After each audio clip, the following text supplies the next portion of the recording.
ఈ ధనత్రయోదశి నాడు లక్ష్మీదేవిని మాత్రమే కాదు, పరిపూర్ణ ఆయుష్ కోసం యమధర్మరాజును కూడా పూజించాలి.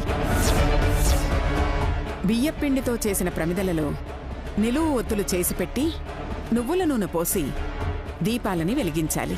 ఈ దీపాల వలన సమవర్తి అయిన యముడు శాంతించి అకాల మృత్యువుని దరిచేరనీయడని నమ్మకం. ఇప్పుడు అంత త్వరగా చచ్చేదెవరంట? మీరు.